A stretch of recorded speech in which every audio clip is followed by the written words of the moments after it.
نو به هر حال دا د الله د طرف نه ده چې د کمی زنانه جنکی کیږي د هغې مخه خیال ساتل پکار دي دا د هغې په خپل وس اختیار کې نه ده د کم چې هلکان کیږي نو هغه هم د هغې په وس اختیار کې نه ده د الله د طرف نه کیږي. البته د چا چې بیخي اولاد نشته د هغې دپاره څه وظایف شته چې هغه وظایف سړی ووایي نو الله تعالی به وله اولاد ورکړي. یو آیت دی رب لا تذرنی فردا وانت خیر الوارثین چې څوک بیخي به اولاد دی د چا نه ارینه اولاد شته او نه زنانه اولاد شته نو د هغوی دپاره دا یو آیت دی رب لا تذرنی فردا وانت خیر الوارثین. زما په خیال د سوره مریم 5 نمبر آیت دی. دا آیت چې کم نارینه او زنانه چې د چا اولاد نشته نو چې هغه نارینه او زنانه یو خو د استغفار کثرت کوي یو د 15 ټیمه مانځه خیال ساتي او بل د هر مانځه نه پس دا آیت رب لا تذرنی فردا وانت خیر الوارثین دا 11 پیرې وی الله تعالی بوله زر تر زر اولاد ورکي. دا یو وظیفه ده چې د چا اولاد نه او بل یو وظیفه داسې ده چې د چا صرف جنکی الکانی نه دا غوی د پارم یو وظیفه ده. دو وظیفې دي. یو وظیفه دا ده چې د 15 ټیمه مانځه خیال ساتي د استغفار کثرت کوي او رب هب لی من لدنک ولیا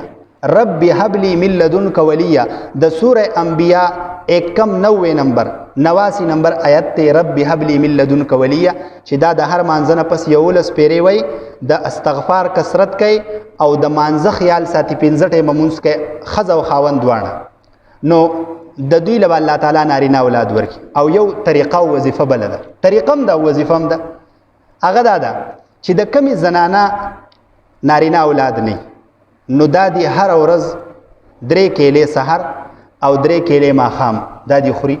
او په هر کیله باندې یا ولیو دا د الله تعالی په نومونو کې یو نوم دی دا دی په هر کیله باندې 11 پیرې وای سحر دیم 3 کیلې خوري او ماښام دیم 3 کیلې خوري نو الله تعالی بوله چې کله په کوم شپه سره خاون ملاوي نو په هغه شپه دا عمل کوي په هغه ورځ باندې الله تعالی بوله نارینه اولاد ورکي او دا مجربه نسخه ده.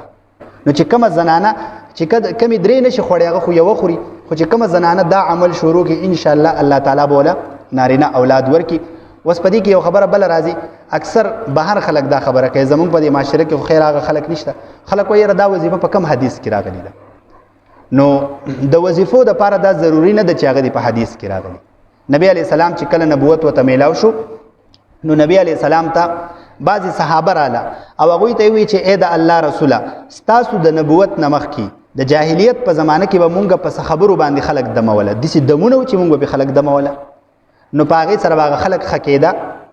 نو آیا وس مونږ هغه دمونه کوو کپریدو ځکه چې هغه خود جاهلیت د زمانه دمونه دي. نو نبی علیہ السلام ته فرمایل اعرضوا علی رقاکم ما ته د خپل دمونه وخی چې تاسو د دمونه سدي. نو چې نبی علیہ السلام دا غوینه دمونه واورید نو چې په کم کې شرکیه کلمات نو غې دي لري کړه او نبی علیہ السلام ته وی چې داسې وظیفه ویل یا داسې دم ویل چې باغې کې شرکیه کلمات نه نو داغه په ویلو کې سحرج نشته. دا تجربه ده یعنی یو سړی چې دی نو دا تجربه کړی د چې دا رب لا تذرنی فردا وانت خیر الوارثین د دې معنی دا ده چې الله پاک ما یوازې مپری دی ته بهترین وارث ورکون کی. دا وظیفه چا کړی ده او داغه فائدہ شوی داغه خلکو ته خولې د چې ما دا وظیفه کړی او مال الله اولاد راکو نو د نارینه اولاد د پاره او د چا چې اولاد نه داغه د پاره دغه وظیفه شته به توري وظیفه د اسباب په درجه کې نور خو به ورکه الله تعالی او که یو سړی دا طریقه او دا وظیفه اختیار کی نو امید دا دی چې الله تعالی بوله نارینه اولاد ورکی. خو بیا هم دا خبره په ذهن کې ساتل پکار دی چې نارینه اولاد زنانه اولاد او چاله چې بیخینه ورکه او چاله چې دوانه ورکه دا هر څه د چا په لاس کې دي د الله په لاس کې دي.